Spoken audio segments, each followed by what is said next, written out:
कार्तिक महात्म्य अध्याय 22। राजा पृथु ने नारद जी से पूछा, हे देवर्षि, कृपया आप अब मुझे यह बताइए कि वृंदा को मोहित करके विष्णु जी ने किया और फिर वह कहाँ गए। नारद जी ने कहा, जब देवता स्तुति कर मौन हो गए तब शंकर जी ने सब देवताओं से कहा, हे ब्रह्मादिक देवताओं, जलंधर तो मेरा ही अंश था, उसे मैंने तुम्हारे लिए नहीं मारा है, यह मेरी सांसारिक लीला थी। फिर भी आप लोग सत्य कहिए कि इससे आप सुखी हुए या नहीं।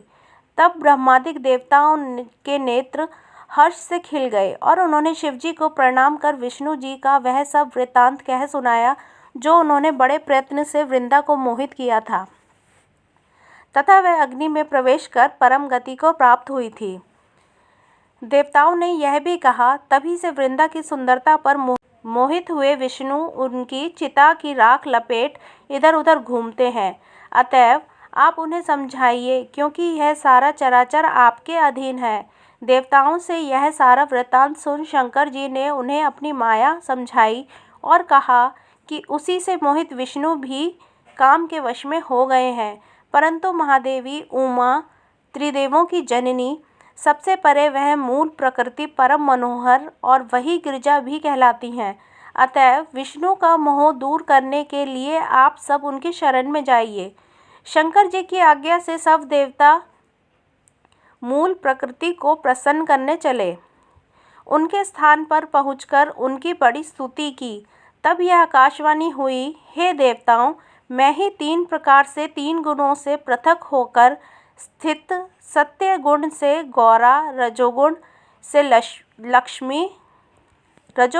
लक्ष्मी और तमोगुण से ज्योति रूप हूँ। अतएव आप लोग मेरी रक्षा के लिए उन देवियों के पास जाओ तो वे तुम्हारे मनोरथों को पूर्ण कर देंगी। यह सब सुनकर देवता भगवती के वाक्यों का आदर करते हुए गौरी, लक्ष्मी और सरस्वती को प्रणाम करने लगे। सब देवताओं ने भक्ति पूर्वक उन सब देवियों की प्रार्थना की। उस स्तुति से तीनों देवियां प्रकट हो गईं। सभी देवताओं ने खुश होकर निवेदन किया। तब उन देवियों ने कुछ बीज देकर कहा, इसे ले जाकर बो दो तो तुम्हारे सब कार्य सिद्ध हो जाएंगे। ब्रह्मादिक देवता उन बीजों को लेकर विष्णु जी के पास गए, वृंदा की चिता भूमि में डाल दिए। उससे धात्री, मालती और तुलसी प्रकट हुई। विद्यात्री के बीच से धात्री, लक्ष्मी के बीच से मालती और गौरी के बीच से तुलसी प्रकट हुई। विष्णु ने ज्यों ही उन स्त्री रूप वाली वनस्पतियों को देखा तो वे उठ बैठे। कामासक्त चित्त मोहित हो उनसे याचना करने लगे। धात्री और तुलसी ने उनसे प्रीति की। विष्णु जी सारा दुख भूल देवताओं से हो अपने लोक बैकुंठ में चले। वह पहले की तरह सुखी होकर शंकर जी का स्मरण करने लगे। यह आख्यात शिवजी की भक्ति देने वाला है। जय जय श्री हरि।